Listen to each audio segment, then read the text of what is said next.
O Entroncamento é uma cidade complexa e os personagens estão todos próximos uns dos outros, portanto eles não têm muito sítio de escape, porque eu também acho que depois o filme é um bocadinho sobre essa claustrofobia de uma cidade que é uma bolha, que é uma cidade muito pequena. Também trabalho com muitos ensaios e trabalho com muita improvisação, mas o que eu faço é, os atores percebem os beats da cena, para onde é que a cena tem que ir, e depois improvisam à volta disso. Quando tu trabalhas com bons atores, é só os deixar confortáveis para criar. Depois, quando chegar à montagem, à pós-produção, o filme teve muitas versões de montagem, mesmo muitas. Olá, sou Daniel Bueno, estudo cinema e tive a oportunidade de falar com Pedro Cabeleira sobre o seu novo filme Entroncamento.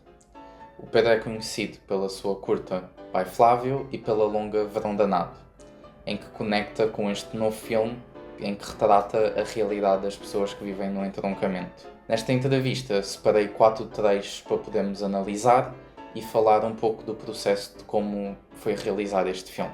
O filme está disponível agora nos cinemas, aconselho a verem antes da entrevista porque contém spoilers e é isso. Espero que gostem. Queria começar com o argumento de como é que surgiu a ideia e também queria perguntar-te como é que foi esse desenvolver com o Diogo, que foram vocês os dois que escreveram. Sim. A ideia surgiu em 2016, final de 2015, início de 2016, quando eu fui fazer um videoclipe de um amigo meu lá do Entroncamento e ao filmar os sítios onde eu tinha crescido, pessoas com quem eu também tinha crescido, dei-me conta que havia ali material para fazer um filme. E o meu primeiro filme que eu tinha estreado, depois um ano a seguir a ter feito esse videoclipe, era sobre jovens que tinham saído do interior do país, ou não todos tinham saído do interior do país, mas era sobre um grupo de jovens que estavam meio órfãos de um Estado, de uma instituição, e que estavam deslumbrados por Lisboa e a dar os seus primeiros passos na vida adulta. E eu tinha-me esquecido de filmar as pessoas que não tinham tido a mesma oportunidade que eu, oportunidade ou até vontade de saírem do interior ou das suas cidades de origem e virem estudar para Lisboa.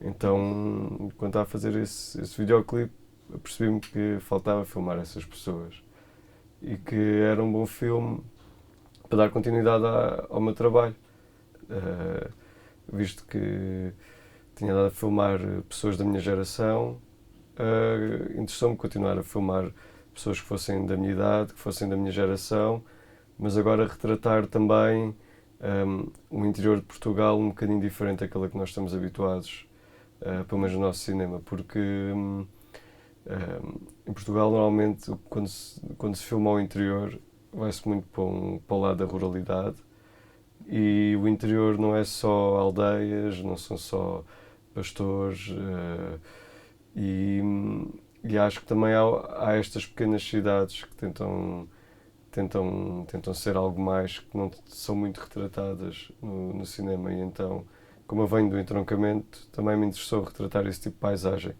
paisagem de uma pequena cidade que não fosse nem Lisboa nem o Porto. Então foi mais do sítio, não é? Porque tu nasceste lá, mas quando foste escrever o guião, a ideia, assim, a história da Laura, para ti estava claro? Não, o argumento levou muitas voltas. O que havia sempre desde a primeira versão era esta ideia de trabalhar momentos que pudessem ser muito próximos a uma coisa que pudesse acontecer lá. E haviam estes momentos que eu tinha a certeza que seriam reais. Quando alguém visse o filme, iria vê-los como uma coisa real. E então esses momentos quase que andaram sempre a gerir o que é que acontecia no filme, mas os personagens iam mudando à medida que ia escrevendo o filme, sendo que o filme foi escrito ao longo de... Começámos a trabalhar nele mais a sério em 2017, quando eu estreei o Verão Danado, e filmámos em 2022, portanto foram 5 anos a escrever o filme. Houve muita coisa que mudou e a Laura apareceu mais ou menos a meio do processo, porque eu sou companheiro da Ana Vilaça, que é a Laura, que vocês podem ver no cartaz. E pronto, naturalmente íamos falando do filme e ela questionava muito este lugar de deste imaginário do gangster, que é uma coisa muito masculina e que é uma coisa muito também própria de uma cidade pequena, como é do Entroncamento.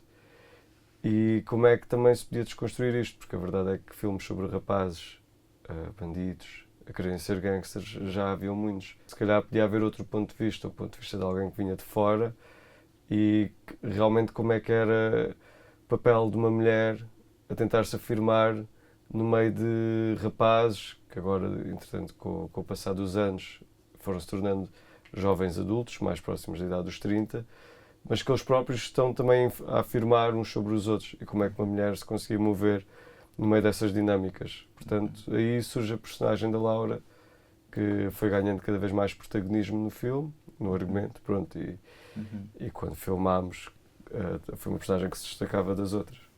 Então eram mais momentos, não era assim uma narrativa, porque o que eu senti com a Laura, no fundo a Laura é a personagem principal e ela aparece, mexe com a vida de todos e depois um pouco vai-se embora, não é? Então foi esses momentos que tentaste construir e depois ela meio que passa por eles também e meio que os mexe de certa forma. Sim, a Laura é um bocado o olhar do espectador interventivo, ou seja, existe aquela cidade que tem as suas dinâmicas e o filme parece que é sobre aquelas pessoas, por isso é que o filme abre com uma cena em que há uma cena de pessoas que estão naquela cidade, pessoas que se conhecem há muitos anos, pessoas que já têm uma dinâmica, portanto a cena inicial era precisamente apresentar esse universo, mas depois chega esta forasteira, não é, que vem de lá, e que é alguém que não só tem um papel observacional, que nos permite conhecer a cidade com o ponto de vista do espectador, mas ao mesmo tempo acaba por ser interventiva, porque o que acaba por ser fixe na Laura, e por isso é que a Laura também leva um bocadinho o filme às costas, é porque ela toma decisões que às vezes o espectador gostava de ver a serem tomadas, e ela tem essa coragem. Então, no fundo, quase que a estrutura narrativa da Laura é um bocadinho a estrutura narrativa de o que é o espectador interventivo, não é? Alguém que está a ver isto, mas alguém que consegue ter agenda sobre os eventos e alguém que consegue alterar as dinâmicas do meio fechado, pronto, e com os seus vícios e os seus preconceitos. Mas sim, a ideia do filme é também ser um bocadinho uma série de histórias, não é uma história, são histórias sobre muitas pessoas, porque quando nós falamos de uma cidade, uma cidade é uma coisa plural e não dava para fazer um filme focado só num personagem, porque iria estar a condicionar um bocadinho o que é a riqueza de vida naquela cidade, sendo que obviamente nunca consegues retratar tudo. Mas o Entroncamento é uma cidade complexa e o filme, focando-se, apesar de tudo, numa pequena comunidade, que é esta comunidade mais ligada aos delitos, se quisermos assim dizer. Não é ligada aos delitos, mas são personagens que estão um bocadinho mais à margem. Mesmo dentro dessa pequena comunidade está refletida essa pluralidade de pessoas, de etnias, de origens, e que no fundo acabam todas por convergir naquele pequeno espaço. Mesmo. Sim. Agora queria passar um pouco a uns trechos dos filmes que separei e queria também comentar um pouco contigo. A ver então, isso é do bom. Estou-te a dizer que é do bom?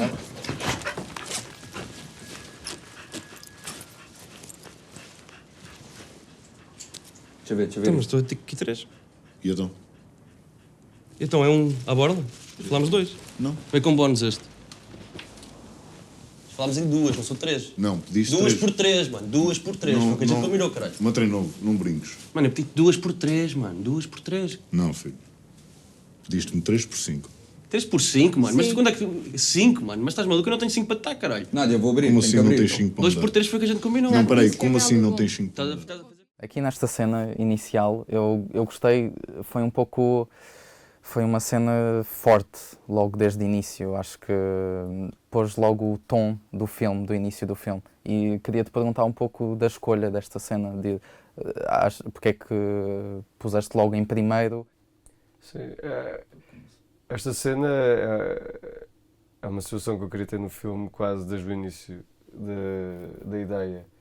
Porque para mim era uma cena que não só era uma cena forte, mas era uma cena que estava com várias camadas, desde o tipo de dinâmicas entre estes personagens, como trazia à tona as questões raciais, as questões de racismo, de preconceito, de marginalização, portanto, e que te dava logo quais eram as dinâmicas do que é que tu ias ver no resto do filme. Não só as dinâmicas destes jogos de poder e destes pequenos jogos de poder, mas também do tipo de dinâmicas que se estabelecem entre as diferentes pessoas e de como é que as pessoas que são mais marginalizadas acabam por também sofrer com o preconceito. E quando estamos a falar de uma cena de tráfico de droga, queria muito que a cena fosse realista, por isso é que a cena é muito longa, porque eu queria que fosse uma negociação, ok, não é chegar e toma, há qualquer coisa acontece, então a cena anda ali numa coisa meio circular, porque as conversas e as discussões também andam às vezes numa ideia circular, não é tipo, não tem um princípio, meio e fim, às vezes parece que acabam e voltam outra vez, porque as pessoas quando discutem pegam sempre nos mesmos temas e elevam a voz e às vezes o tom, mesmo que a conversa seja a mesma, o tom é que vai mudando ao longo da cena. Portanto, havia esta coisa quase absurda que ao mesmo tempo é realista, mas é absurda, que é tornar a discussão circular e a tensão vai aumentando através da circularidade da conversa, mas através das alterações de tom, que o tom vai crescendo, vai crescendo, vai crescendo. E ao mesmo tempo tem estas camadas todas que nós estamos a descobrir os personagens. E esta cena vem, ao longo do argumento, vinha em várias zonas do argumento, mas nas últimas versões vinha sempre no início.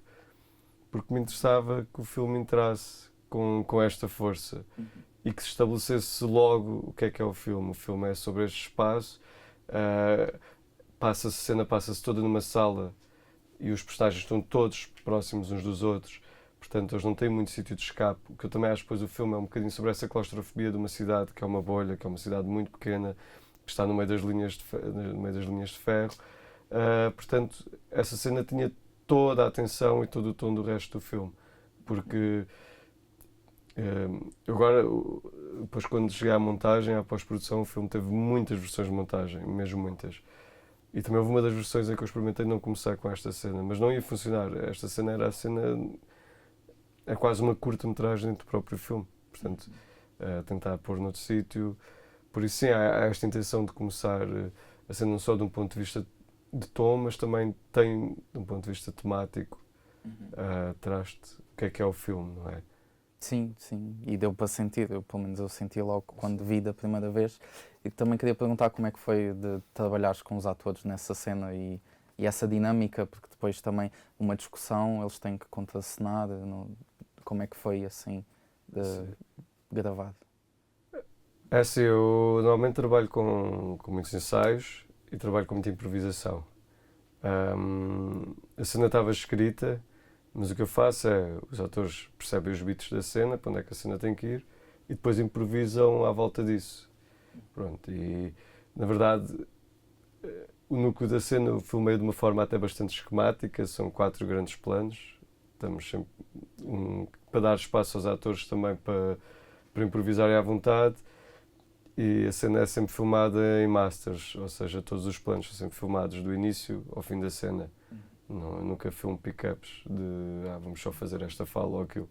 Portanto, isso também dá espaço para os atores terem embalo, de começar com a cena e de ir até ao fim. Portanto, às vezes há momentos em que estás numa reação, mas essa reação já vem com um embalo de 2 ou 3 minutos de cena, não é uma coisa que de repente estou a filmar um pick-up para ter uma reação.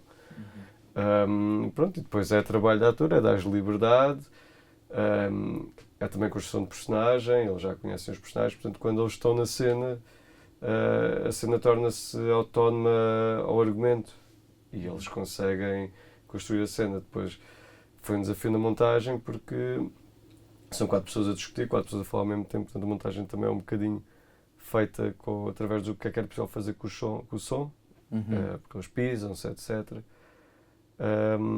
Mas pronto, mas é isso, é também a disponibilidade que os atores têm. Sim, sim. E eles compreenderem a cena e depois estarem também a fazer o seu trabalho, não é? Sim, claro. E a pôr o seu lado criativo na cena e a darem corpo àquelas pessoas. Sim, sim. No filme todo eu adorei mesmo as atuações e eu senti principalmente atores que não são atores e vê-se a realidade ou o sentimento que eles conseguiram transmitir, que eu senti também. Agora vamos passar para outro clipe.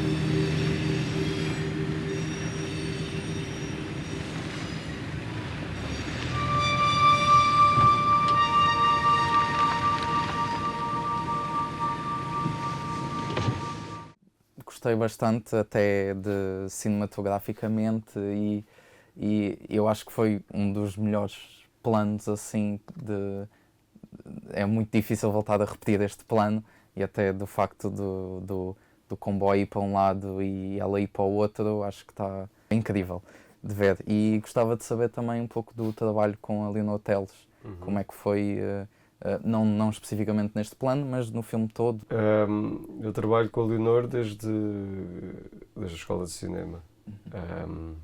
E até hoje praticamente tudo o que eu filmei foi ela que fez a fotografia. Portanto, já há uma dinâmica que é muito orgânica entre nós. Ela sabe mais ou menos o que é que eu gosto, eu sei também o que é que ela gosta. Discutimos as objetivas antes, mais ou menos o look que o filme tem, e depois tenta-se criar cena a cena. Não faço storyboards, porque eu não sei desenhar, portanto faço uma planificação, às vezes posso fazer um mapa de chão que é útil, mas aqui como o filme era câmara ao ombro, também tinha que ter um bocado um feeling meio de uma sessão de improviso, sendo que aqui eu tentei uma câmara ao ombro um bocadinho diferente da câmara ao ombro do Verão da Nada, que era uma câmara ao ombro mais estilo, há um realizador romano que é o Cristi Pio, que fez há um filme que se chama 4 meses, 3 semanas e 2 dias.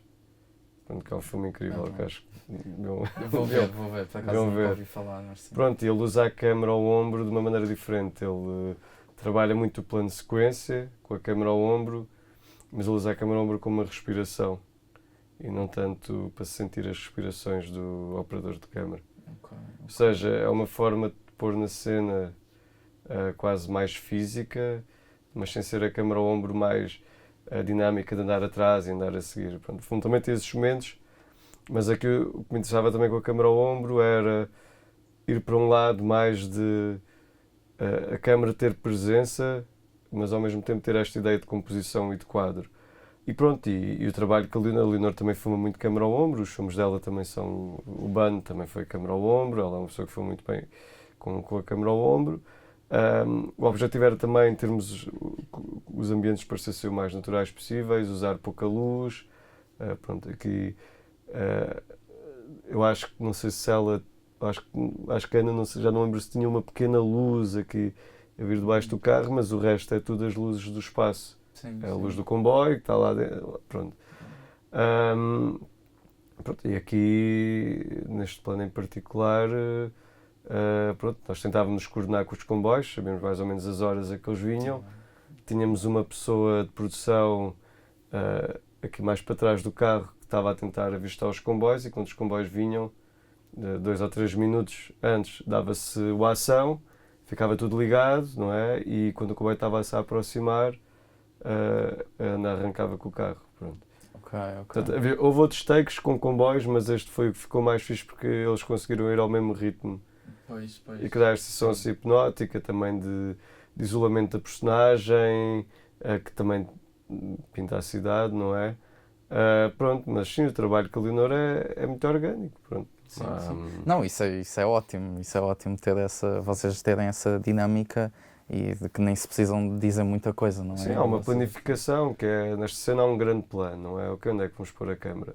Obviamente, quando estás dentro do carro também não há não tens muitas hipóteses, mas aqui o objetivo é que isto é um plano de sequência, a câmara está fixa no carro, neste ponto de vista, mas o movimento do carro é que te dá a sequência, porque começa aqui e o carro vira e tu começas a ver outro personagem ao fundo e o personagem aproxima-se e vem falar com ela à janela. Portanto, a câmara está fixa, mas é o movimento do carro que te dá essa ideia de plano de sequência, essa ideia de movimento.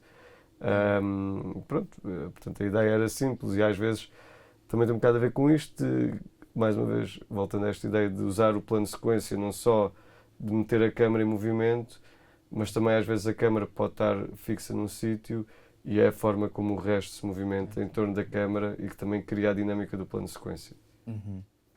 Ficou mesmo incrível. E também queria perguntar um pouco da música do filme. Eu não percebi se usaste várias músicas ou se foi alguém mesmo que compôs. Não, usei várias. Assim, eu normalmente tenho montes de playlists no YouTube. O YouTube é um sítio incrível para se descobrir música. É verdade, porque muito mais que Spotify e essas coisas, às vezes encontras pessoas que metem artistas, pá, que se não fosse através do YouTube tu não conseguias chegar lá, e o algoritmo do YouTube efetivamente funciona bem. Quanto menos visualizações a música tem, às vezes mais interessante é. Então depois aparecem-te umas sugeridas, vais ouvindo. Pronto, e fui descobrindo uma série de músicos diferentes. Nesta aqui é um músico japonês, que é o Yoshio Ojima, acho que é assim. Que faz assim umas coisas com sintetizadores, inclusive esta música é disquete, cassete. Sim, a gravação é cassete, então o plano anterior a este, nós gostávamos tanto da música, inclusive o plano não tem som, ouve só a música, mas se virem o filme onde reparar que são os da gravação da disquete. Pronto, e há montes de músicos espetaculares e eu gosto mais de trabalhar com música que já existe. Porque já sei com o que é que vou contar, já estou a ver as cenas quando as estou a montar, já estou a perceber qual é a sensação, e muitas destas músicas, quando eu estava a escrever e preparar o filme e a planificá-lo, eu já estava a ouvir. Pronto. Depois é muito caro, porque pronto, estás a pagar direitos. Portanto, às vezes a música leva-te ali uma grande fatia do orçamento. Mas pronto, acaba por valer a pena. Sim. Não, eu acho que ficou mesmo bem encaixado e de como encaixaste, acho que ficou mesmo bem. Agora passamos para o terceiro clipe. Então, e a Nádia e a menina? Como estão?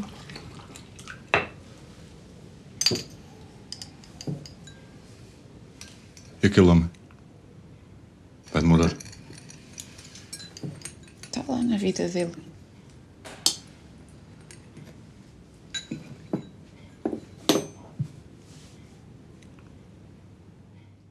Esta cena, da primeira vez que eu vi mesmo no cinema, tipo, não sei, eu senti-me arrepiado, foi mesmo algo tão íntimo, e a atuação do Henrique, acho que foi mesmo tão vulnerável, e queria-te perguntar um pouco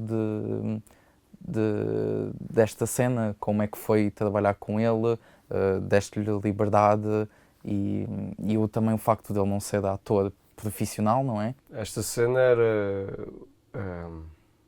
era o culminar da história deste personagem.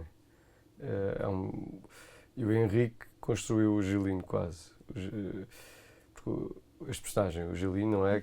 É um personagem que não está enquadrado em lado nenhum. É um personagem que vive à margem de tudo.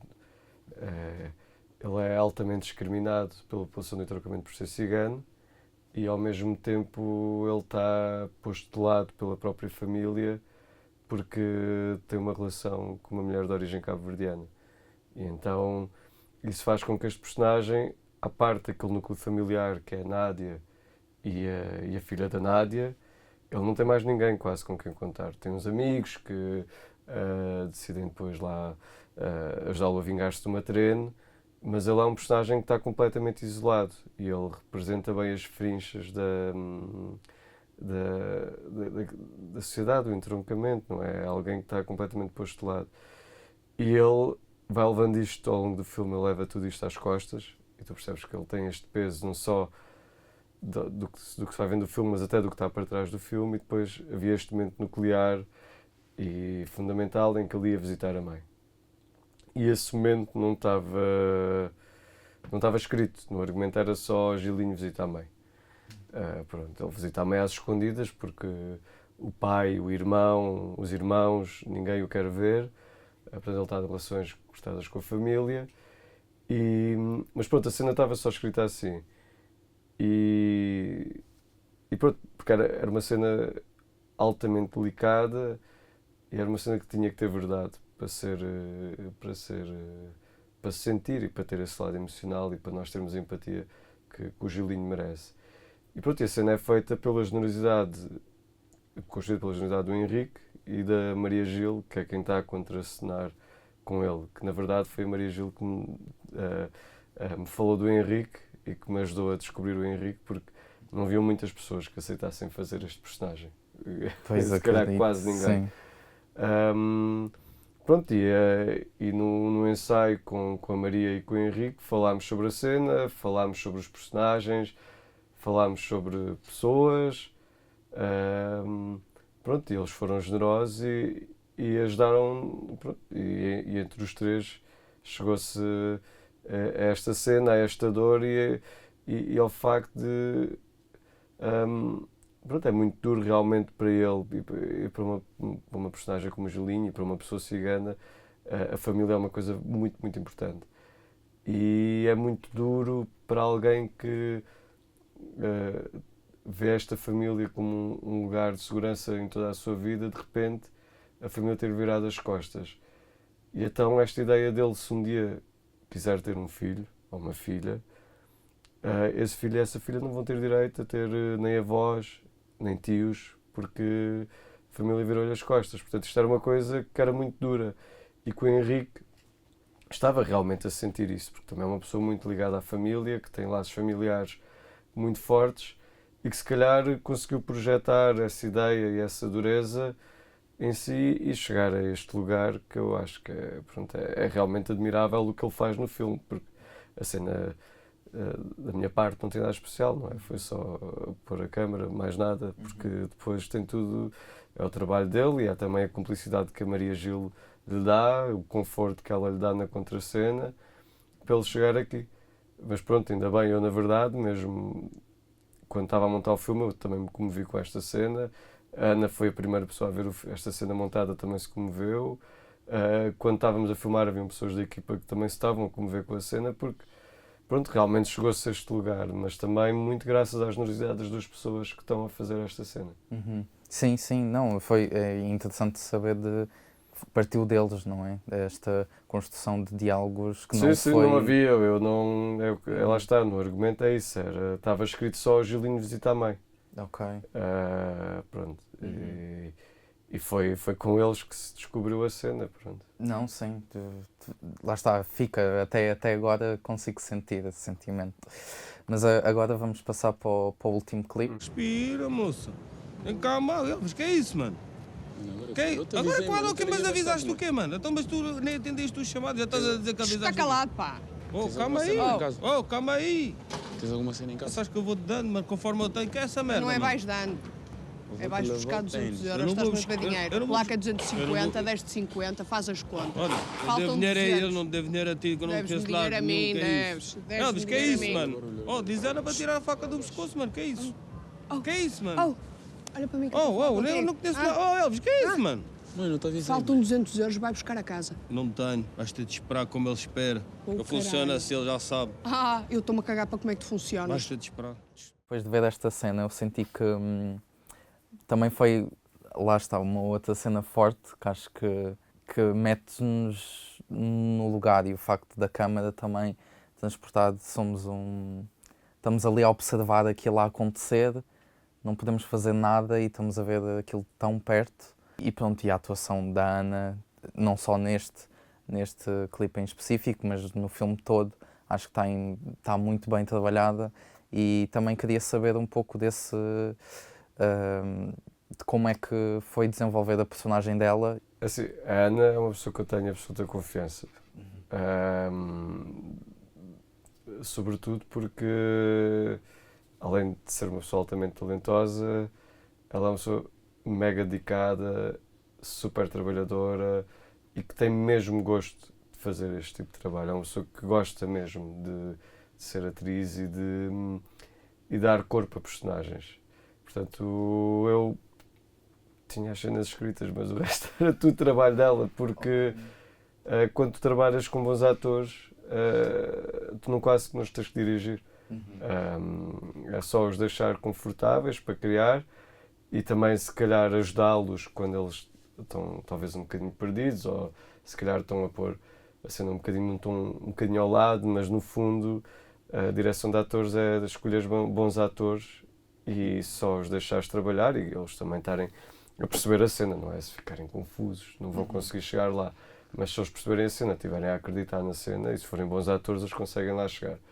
Pá, e a Ana é uma excelente atriz. Ela começou a preparar-se para a personagem da Laura muito antes de filmar, pá, 2 anos antes, que quando acabámos o By Five ela começou logo a preparar-se.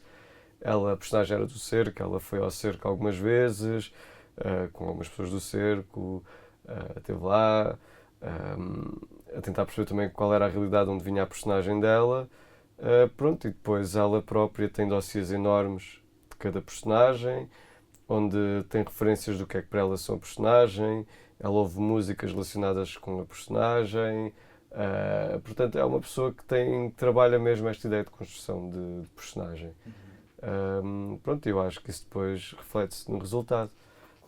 Portanto, é isso. Eu, da minha parte, não faço nada, não é? Só tenho que confiar nas pessoas. E a Ana é uma pessoa que eu confio, tenho total confiança nela enquanto atriz. Mas como é que foi a Ana? Não sei se ela ajudou até na escrita da personagem dela. Achas que. Sim, claro, evidentemente. Primeiro, nós temos uma relação, portanto, às vezes é um bocado ingrato para ela, porque ela tem, obviamente, também muita intervenção nas minhas ideias, porque conversamos muito sobre os filmes, conversamos muito.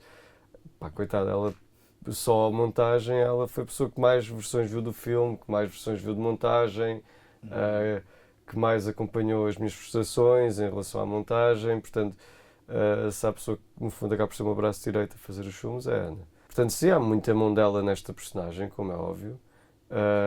E, por exemplo, os diálogos, as expressões, pronto, ela sabia de onde é que a personagem vinha. Ela própria também é de Lessa de Palmeira, é próxima do Porto. Portanto, ela conhecia, ela estudou no Porto, fez lá onde foi o primeiro curso dela como atriz foi no Porto. Portanto, obviamente, grande parte dos diálogos da personagem as expressões são dela. E eu, pronto, confio. Portanto, okay. Sim, há realmente muito impacto dela nas coisas que eu faço. Sim, sim. Não, e isso também eu acho que adiciona mais de ter esse input direto dela, não é? E esse trabalho com que ela fez que realmente mostra, não só dela, como também dos outros atores, esse background, mas pronto, senti como ela é protagonista, não é? Acho que está mesmo incrível a atuação que ela deu. E queria agora também perguntar um pouco da edição, que eu também percebi muito que houve muitas coisas que se calhar gravaste e não foi para a versão final, e queria também perceber esse processo, que percebi que foste muito tu que editaste sozinho, ou não sei, diz-me tu como é que foi essa edição. Assim, a montagem do entroncamento foi um processo muito longo e muito frustrante, porque eu filmei o filme por blocos e a ideia era registar os momentos e ter as peças do puzzle. E o filme era escrito com uma estrutura muito livre, havia narrativas que não se fechavam, havia narrativas que começavam a meio, havia personagens que desapareciam, outros que apareciam. Por exemplo, esta narrativa, este certo que tu viste da faca, aquilo é uma coisa completamente episódica no filme, nem tem sequer conclusão, nem sequer tem grande build-up. Mas a mim interessava muito trabalhar esta narrativa em que tu não antecipas o filme por causa deste conceito do twist, de agora vou dar aqui um twist, e tu, uau, não estava à espera disto. Não, tu não antecipas o filme porque tu nem sequer sabes qual é o próximo personagem que vai aparecer. Quanto mais nem sequer sabes se esse personagem volta a aparecer, se não volta a aparecer, e isso interessava-me trabalhar, esse tipo de filme. Pronto, isso é tudo muito giro no ponto de vista teórico, mas depois quando chegou à altura de montar o filme, foi um problema, primeiro porque Haviam cenas que não tinham ficado muito bem, que eu não gostava muito delas na rodagem, portanto essas foram logo excluídas. E não é que tivessem deixado buracos, porque o filme não tem propriamente muitos plot points, mas deixou ali uns espaços que de repente, de um ponto de vista temporal, tinha que encontrar outras cenas para tapar esses buracos, mais até de um ponto de vista de sentir-se a passagem do tempo. Portanto começou logo aí. E depois de repente, sei lá, o filme depois começa a estar dentro de uma máquina, não é? E uma longa-metragem tu tens que a estrear. E obviamente queres que o filme corra o melhor possível. E tens os produtores, tens co-produtores, tens muitas pessoas que trabalham no filme e também tens a tua carreira e sabes que o sítio de estreia do teu filme vai influenciar a forma como o filme é falado na imprensa cá, a forma como o filme pode ter acesso à distribuição internacional, noutros sítios, noutros festivais, chegar a mais públicos, conseguires continuar a filmar, teres mais pontos na carreira, no teu currículo, para teres acesso a mais financiamentos. Portanto, isto é uma máquina quando se está a fazer um filme, que não é só a gente filma o que nós queremos e está feito. E o que vai acontecer com o filme é, na montagem, eu cheguei a uma fase, passado 4 ou 5 meses, em que eu estava a trabalhar sozinho, juntamente com a Joana Góis, que me ia ajudando pontualmente, ela ia comigo, ia vendo assim algumas coisas do que é que faria sentido, ajudou-me a montar algumas cenas, ajudou-me a montar uma estrutura do filme. Pronto, mas depois chegou ali uma fase em que tive o feedback da produtora. E depois tentámos logo estrear o filme. E o filme não encontrou logo um lugar de estreia. E então tens que esperar, porque também não podes. Tens de esperar por um bom lugar de estreia. Então o filme fez um ano em que andou à procura de um lugar de estreia e não estava a encontrá-lo. E isso começou a ser frustrante, porque andei a mexer muito na montagem. Depois mexi na montagem com os feedbacks, que tinha hora dos programadores, hora dos co-produtores. Pronto, e depois, entretanto, o filme teve dinheiro em França, para a pós-produção, e a nossa co-produtora em França achou que eu devia parar e arranjar um montador francês também. Então, isto foi uma fase ali, passado um ano, em que eu interrompi a montagem. E com esse propósito, já andava a destruir, a reconstruir e destruir tanto o filme, porque o filme era muito elástico, que, pronto, e estava a ser frustrante, porque o filme quase que era programado, mas depois não era, depois ficavas frustrado, então se é quase, está no quase, então é porque falta isto, depois mudavas e depois continuava sempre nesta lógica. Pronto, e então lá se decidiu avançar com um montador francês, encontrou-se uma pessoa super fixe, mas entretanto por questões de agenda ele não deu seguimento ao trabalho, então foi-se para outra montadora. Mas nos pequenos bocados que tive com esse montador, deu para me ajudar a descobrir o filme. Pronto, e depois tive a ajuda de 2 amigos meus, que também são realizadores, que são também meus vizinhos e 2 pessoas próximas, que é o João Salavisa e a René Nader Messora. E eles ajudaram-me a finalizar o filme e a dar-me confiança para a última versão, porque antes desta versão estava com uma versão de 2h40. Pronto, e então eles ajudaram-me a encurtar, ainda houve outra montadora em França, já agora na altura de fevereiro do ano passado, também a tentar ainda fazer qualquer coisa no filme. Pronto, e em fevereiro fechou-se o filme. O filme foi muito tempo de mistura de som, teve 3 versões de mistura de som, portanto fui para o estúdio de mistura várias vezes e no fim tentou se tornar ainda o filme mais atmosférico, mais imersivo. Pronto, e depois a Ácido em Cannes tinha perguntado pelo filme, porque eu tinha lá mostrado numa coisa paralela que eles tinham, o Verão Danado, e eles sabiam que eu tinha feito este filme, então pronto, eles perguntaram pelo filme e depois programaram-no e estreou lá, foi fixe, foi assim, pronto, cá conseguiu dar esse lado mais mediático ao filme, pronto, e agora vai ter a sua estreia em sala. Está a ter a sua estreia em sala. Sim, sim. Mas isto para dizer que a montagem, pronto, foi um processo frustrante, pronto, mas ao fim do dia acho que ainda bem, porque acho que o filme acabou por estar na sua melhor versão possível. Sim. E também é preciso desse tempo, não é? Não gravar logo e editar, e também às vezes... Não, mas eu dei um intervalo de 2 meses, ou seja, eu andei ali a controlar-me, tipo, 2 meses eu não toquei nada, eu não mexi nada, estava ali a roer as unhas, estava com boa vontade de mexer no material, mas 2 meses sem mexer. Só que eu tive 2 anos a montar o filme. Fixe. assim, 2 anos e tal, a montar o filme. Depois fiz uma pá, portanto foi demasiado tempo. Foi demasiado tempo. E uma coisa é tu dizeres, ok, vou estar 2 anos, que vou estar mesmo só dedicado ao filme. E eu sei que preciso destes 2 anos para montar.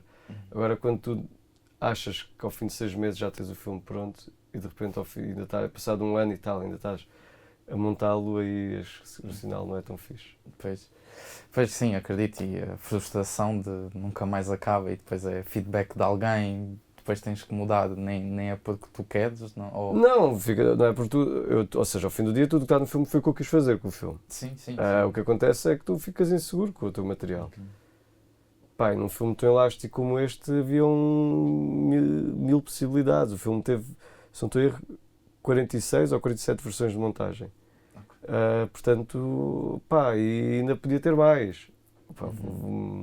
Sei lá, ainda há dias estava-me a chamar doido, mesmo depois do filme já ter estreado, eu estava a experimentar como é que eu incluía duas cenas que eu adorava e que são cenas que ficaram lindas, pronto, na minha opinião ficaram mesmo bonitas e tinham muita força para o filme. Eu ainda estava, que eu depois eliminei-as, mas que eu ainda estava a tentar recuperá-las, assim, pelo menos estas 2 cenas, a ver se elas podiam voltar.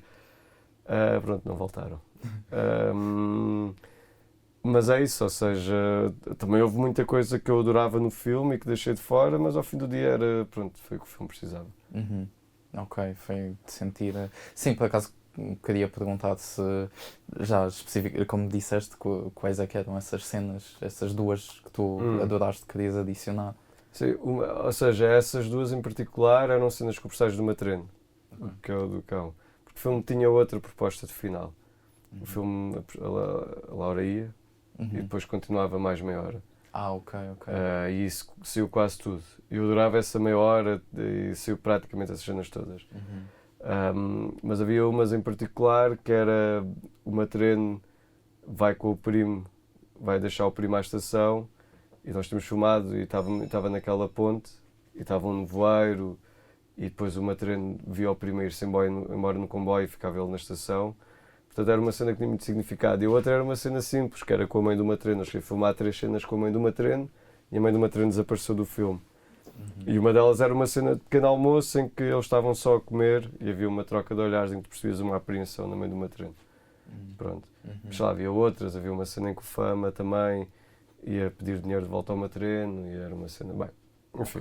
Pode ser que eu agora, se calhar, na promoção vou tentar convencer a distribuidora a pôr essas cenas, porque elas estão finalizadas, só não estão usadas na montagem. Sim, mas isso seria depois dela sair, não é?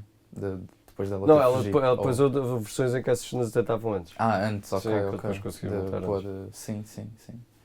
Pronto, olha, obrigado pela Obrigado, disponibilidade. E queria, para finalizar aqui, acho que queria te perguntar assim, quais é que são os teus, um pouco fora de tópico, quais é que são os teus 4 filmes favoritos do Letterboxd? Assim, se tu tens 4 filmes. Eu não tenho 4 filmes do Letterboxd, mas tenho 4 filmes preferidos. Sim, claro. Sim. Assim, o meu filme preferido é o 2001, Odisseia no Espaço. Okay. Depois é o Haverá Sangue. Depois é o Barry Lyndon, que também é realizado pela mesma pessoa que fez o 2001. E depois é o The Master, que é realizado pela mesma pessoa que fez o Haverá Sangue. Okay. E para mim esses 4 filmes são... Mas além desses 4, há ainda outro que também é incrível, que é o Vértigo. Okay. Portanto, sim. Que é um filme lindíssimo. Mas para mim esses 4 são os meus 4 favoritos até hoje, não é? Depois se calhar vou mudar de ideias. A gente está sempre a mudar de ideias. Claro, mas é sempre uma referência para também, que é muito os filmes que tu vês, é um pouco, é a referência que tu tens visual, não é?